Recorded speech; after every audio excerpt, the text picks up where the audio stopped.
नमस्कार दोस्तों, सोने की कीमत में आए इस भारी उछाल के पीछे क्या रहस्य छिपा है, आज हम इसी को डिकोड करेंगे। पिछले कुछ महीनों में गोल्ड और सिल्वर के मार्केट में जो हो रहा है वो एक रोलर कोस्टर राइड बन चुका है। लेकिन सवाल ये है कि आखिर ऐसा हो क्यों रहा है। मान लीजिए आप अपनी बहन की शादी के लिए गहने खरीदने ज्वेलरी शॉप पर जाती हैं और देखती हैं कि दाम कम होने की बजाय 2000 रुपए और बढ़ गए हैं, या फिर इसका उल्टा हो गया। क्या ये सिर्फ शादियों की डिमांड है, या फिर दुनिया के किसी कोने में कोई ऐसी खिचड़ी पक रही है जिसका असर आपकी जेब पर पड़ रहा है?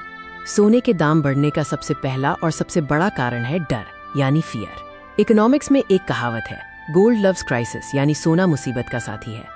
जब दुनिया में शांति होती है तो इन्वेस्टर्स अपना पैसा रिस्की जगहों पर लगाते हैं, लेकिन जैसे ही कोई क्राइसिस आता है उन्हें याद आता है सोना, जिसकी वैल्यू हजारों सालों से कभी जीरो नहीं हुई। हाल ही में हमने देखा मिडिल ईस्ट में टेंशन बढ़ी और सोने के दाम रॉकेट बन गए। ये उठापटक असल में इन्वेस्टर्स के डर का मीटर है। जितना ज्यादा डर उतना महंगा सोना। दूसरा कारण थोड़ा टेक्निकल है। सोने का सबसे बड़ा दुश्मन है अमेरिकन डॉलर। इन दोनों के बीच 36 का आंकड़ा है।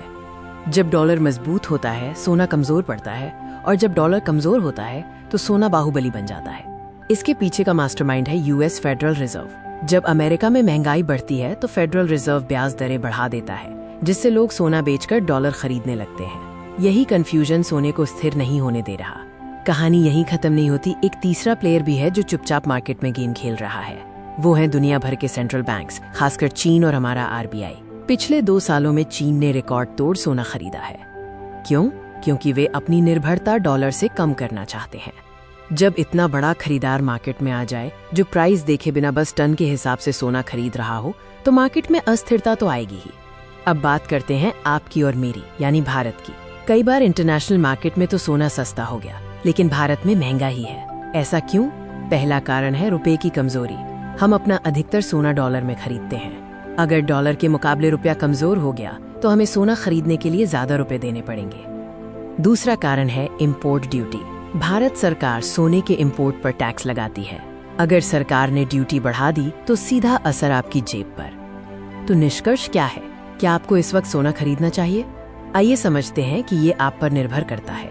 अगर आप ट्रेडर हैं तो अभी मार्केट बहुत रिस्की है, लेकिन अगर आप इन्वेस्टर हैं तो इन छोटी मोटी गिरावटों से डरिए मत। लंबी अवधि में सोना हमेशा महंगाई को मात देता है। और हाँ, एक प्रो टिप, फिजिकल सोने की जगह सॉवरेन गोल्ड बॉन्ड्स यानी SGB के बारे में पढ़ें। यहाँ आपको सोने के दाम बढ़ने का फायदा तो मिलता ही है, साथ ही सरकार आपको 2.5% का एक्स्ट्रा ब्याज भी देती है। धन्यवाद।